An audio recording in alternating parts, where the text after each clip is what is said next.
Hey everybody, I'm Connor, that's Doug, and this is the Bethel School District Presents podcast, and we have a fantastic show this week. We're on location at Bethel High School speaking with teacher James Bland. He teaches small engine repair and power sports, and soon to be welding, and Doug is going to have a lot more to say about that. But first, James, can you tell us a little bit about your background and what led you to teach this class? Okay, so I built custom Harleys for over 30 years. I worked at a couple different shops, and I opened my own up. I got tired of being there, and I went into fireworks and the shows. And then because of previous injuries and whatnot, I ended up having surgery. They told me I'd never work again. I was recovering at home when Bethel School District called me up to see whether I'd take over the program from Mr. Collins, who was the old teacher. How'd you know Mr. Collins and get that call? He was a customer at my shop. I restored Wow. a bike for him. I've known him for probably 30 years now.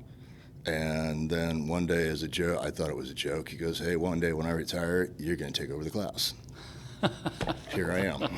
And I just got to say, if you would have asked me as, a 13, 14-year-old kid, what would be your kind of dream jobs?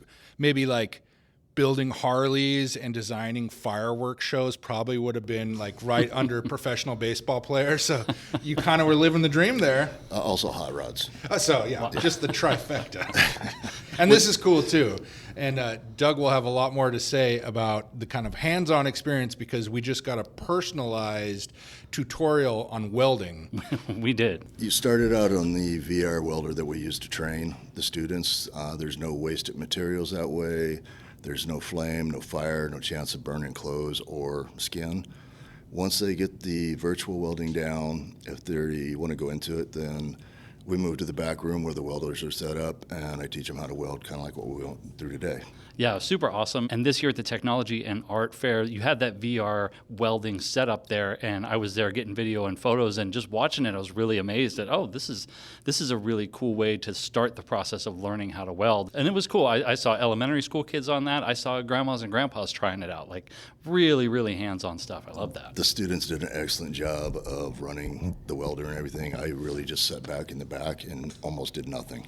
And so we're going to get back to welding, but tell us first some of the other things that students are doing in your class. We're forming metals for building a car, rebuilding on floorboards in a 72 Honda. We've got a 73 Honda motorcycle that somebody stripped the wiring and they're rewiring.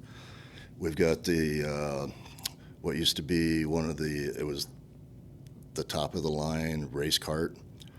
They've got it all back together and running. We did a drift trike a couple years ago. One of the students that was in my class in engineering, he wanted to build one, so did I. So I said, hey, design it in engineering. So both classes were working together. He did the design, and it's sitting in the back room. That was at the tech fair also. We've got all types of engines in the back room working on them, mostly Predator 212s because they're a fairly forgiving motor. So if they make a mistake, they're not as likely to really blow up. And I like what you were saying about students and their interests and letting them kind of focus in. So if someone's more interested in the welding aspects, there's plenty of that for them. If they're more interested in working on the engines, they can focus on that. They can kind of find what they're interested in and then really hone in on it. With my background, I can pretty much lead them the proper direction for any type of automotive work, small engines, power sports, painting, airbrushing. James, when you were in high school, is this a class that you were interested in? My freshman year, Spine Lake High School had a welding class and an automotive class. I wanted in the automotive class really bad, but they wouldn't let freshmen in, so I took the welding class. Built my first chopper in that class, wrecked my first chopper shortly thereafter. And then the second year, they closed the program down, and then they also closed the welding down, and everybody was going into computers, so all the automotive trades and whatnot have been going away for a long time. So it's really kind of cool watching the kids learn it now. Well, I love that you brought up computers, and that aspect of car repair now really requires an expert. It's not really an at-home kind of process to fix these computers. But what are the benefits of learning small engine repair for a student in this new world of automotives? An engine is an engine, whether it's a single cylinder, a triple cylinder, a 12-cylinder. They still have pistons, rods, everything's basically the same. But as your question, you go into the computerized side. So they leave my class and they go to the Pierce County Skill Center and then they can get certified on all the computer work and all the automotive. So we're doing the beginning, they're finishing, and I've had quite a few students go through the program, and they come out with so many different certs, it's not even funny. It's actually, I wish we could have done that when I was in high school. Obviously, if a student is wanting to pursue this as a career, I mean, the benefits are obvious. That goes without saying.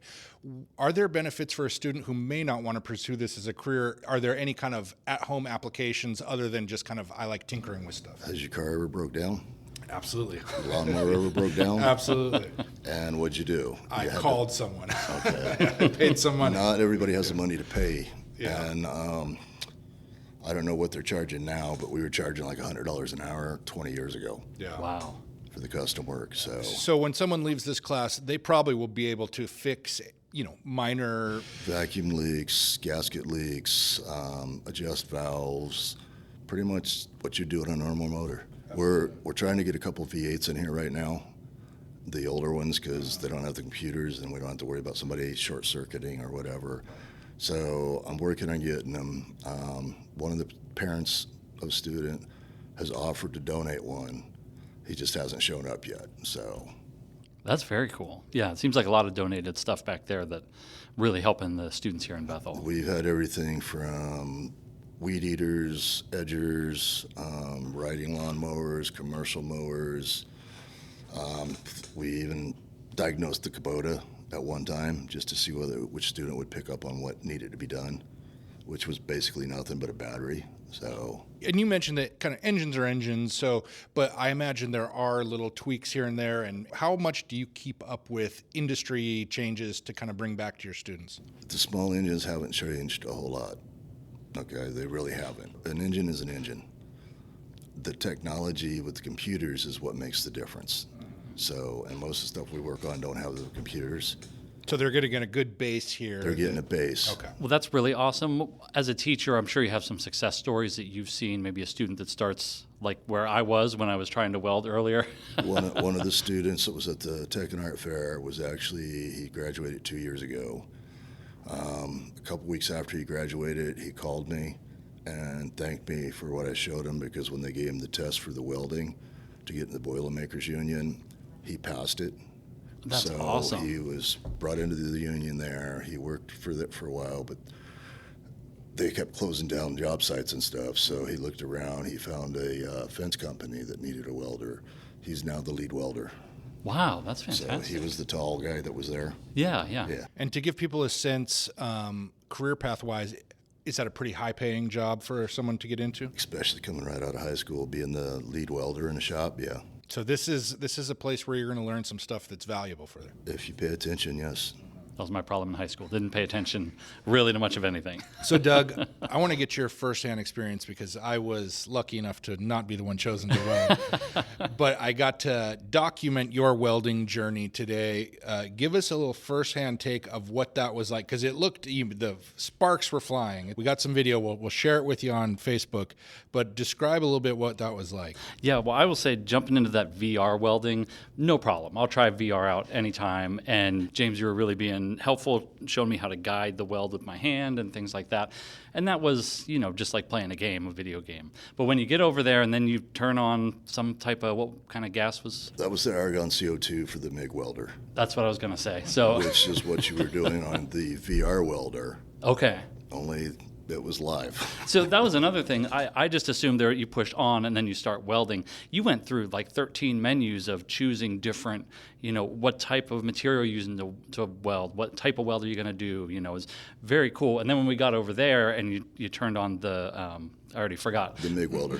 You turned that on, and then I thought, well, this is real, and I could actually get hurt, and I was already suited up. I had gloves and the mask on and stuff. But yeah, it's intimidating to do that. But you were right there. You gave me great directions, and I've made some terrible welds.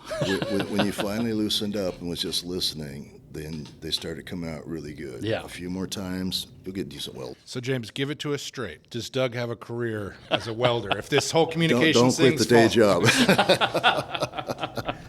what I thought. That's very fair. That's A lot of times welding is a younger person's. The longer you're a welder, the more body damage you're going to get.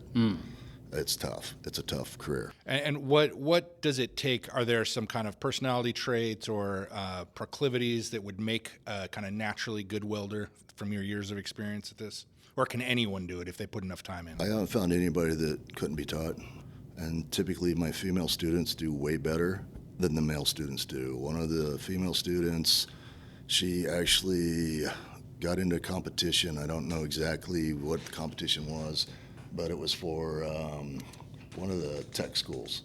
And she won like $10,000. Wow. That's amazing. Yeah. Very cool. And I think they even paid for her entire tuition for the 2 years of the school. So That's super cool. And what Nice. grade level of students do you have in your class? I have 9th through 12th. You can't judge them by the grade either, because right now one of my students that's a freshman is probably one of the best welders here, but he has a full setup at home that his dad's got him. So That helps. yeah, it really helps. Yeah, that's You got a ringer.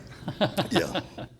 Well, what's one of the most rewarding aspects? You had a lot of years in industry, and now you're here teaching. What's one of the most rewarding aspects of teaching? I think seeing the students when they finally get it, whether it's a motor or a weld or anything, seeing that they've accomplished and can move on from there. You wouldn't believe how many of the students don't even know how to sweep a floor properly. I love that that's part of it, though. That's kind of a secondary skill they're going to pick up here. Last person in 5th period has to sweep the front room. So they get used to it, and the idea behind that is don't be late to class, get here early so we can get going. I love that. Yeah. Oh, that's a great idea. And it seems to work pretty good. Yeah.